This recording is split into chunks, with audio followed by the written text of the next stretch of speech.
ক্ষমতা পেলে উত্তরবঙ্গে সর্বপ্রথম তিস্তা মহাপরিকল্পনা বাস্তবায়ন করা হবে বলে জানিয়েছেন জামায়াত ইসলামের আমির ডক্টর শফিকুর রহমান। বলেন, উপেক্ষিত উত্তরবঙ্গকে কৃষিভিত্তিক শিল্পের রাজধানী ঘোষণা করা হবে। কেউ ভোট ডাকাতি করতে আসলে রুখে দেওয়ার আহ্বান জানিয়ে জামাত আমির বলেন, নতুন করে কোনো দুর্বৃত্তের স্থান এদেশে হবে না।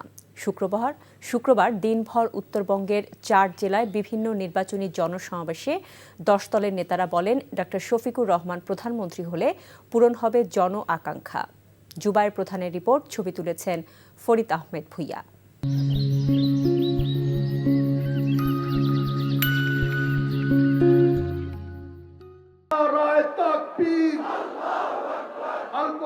প্রচারণার দ্বিতীয় দিনে জামাত আমিরের নির্বাচনী সফর সীমান্ত ঘেঁষা পঞ্চগড় জেলায়। সকাল 9টায় সমাবেশ শুরু হওয়ার কথা থাকলেও ভোর থেকেই আসতে থাকেন 10 দলের নেতাকর্মীরা। সমাবেশ শুরুর আগেই কানায় কানায় পূর্ণ হয়ে ওঠে পঞ্চগড়ের চিনিকল মাঠ। উত্তরবঙ্গকে কৃষিভিত্তিক শিল্পের রাজধানী বানাতে চায়, বন্ধ চিনিকল খুলে দিতে চায়, শ্রমিকদেরকে কর্মক্ষেত্রে আমরা ফিরিয়ে নিতে চাই। ভাই, আমাদের কাছে কোনো কার্ড নাই, আপনারা সবাই ভাই বোনেরা আমাদের কার্ড। সমাবেশে জামাত আমির বলেন, কেউ ভোট ডাকাতি করতে আসলে রুখে দেওয়া হবে। নতুন করে কোনো দুর্বৃত্তের স্থান এদেশে হবে না বলেও হুঁশিয়ারি দেন তিনি। বলেন, অনেকের মতো দেশের মানুষকে বিপদে ফেলে পালিয়ে যাবে না জামাত।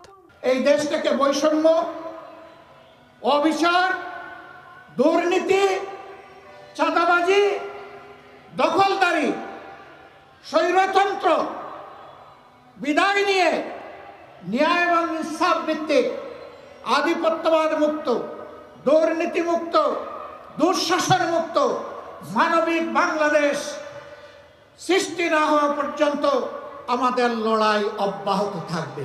মানসম্মত সেবা এখানেও নিশ্চিত করা হবে। বলবেন এত টাকা কোথায় পাবেন? ওই যে চুরি করে আমাদের 28 লক্ষ কোটি টাকা বিদেশে নিয়ে গেছে, ওগুলো ওদের পেটের ভিতরে হাত ঢুকে আমরা বের করে আনবো ইনশাআল্লাহ। আর আগামীতে কাউকে আর চুরি করতে দেওয়া হবে না। উত্তরবঙ্গকে ষড়যন্ত্র করে পিছিয়ে রাখা হয়েছে জানিয়ে জামাত আমির 64 জেলায় মেডিকেল বিশ্ববিদ্যালয় স্থাপনের প্রতিশ্রুতি দেন। আগে জনসভায় এবং নির্বাচনী প্রচারণায় দলীয় প্রধানের উপস্থিতি উজ্জীবিত করছে দলটির নেতাকর্মীদের। জামাতের পাশাপাশি 10 দলীয় জোটের প্রার্থী যারা রয়েছেন তারাও ভোটে এগিয়ে থাকবেন এই সমাবেশ থেকে, এমনটাই অঙ্গীকার করছেন দলটির নেতাকর্মীরা। এরপর দিনাজপুর, ঠাকুরগাঁও এবং রংপুরের জনসমাবেশে অংশ নেন জামাতের দলীয় প্রধান। সমাবেশে জামাত আমির উত্তরবঙ্গকে বেকারমুক্ত করার অঙ্গীকার ব্যক্ত করেন।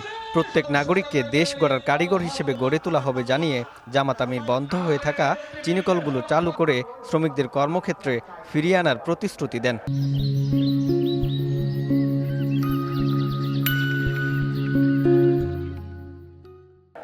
এই নদীকে জীবন ফিরিয়ে দিতে হবে।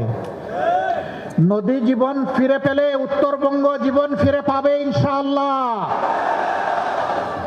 তাই তিস্তা পরিকল্পনা বাস্তবায়নের কোনো বিকল্প নাই। কার ভালো লাগলো আর কার লাগলো না এগুলা দেখার আমাদের সময় নাই।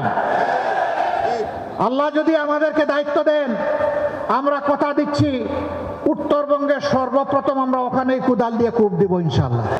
আপনাদের পণ্যের ন্যায্য মূল্য নিশ্চিত করা হবে, পণ্য সংরক্ষণের যথাযথ ব্যবস্থা করা হবে। যুগ বহুদূর এগিয়ে গিয়েছে, আমরা আধুনিক প্রযুক্তি নির্ভর কৃষি শিল্পের বিপ্লব ঘটাবো ইনশাআল্লাহ। সমাবেশে 10 দলীয় ঐক্যের শীর্ষ নেতারা বলেন, নতুন করে ফ্যাসিবাদ জন্ম নিতে চাইলে তাদের 5 আগস্টের মতো প্রতিহত করা হবে। জুবায়ের প্রধান, NTV নিউজ, রংপুর।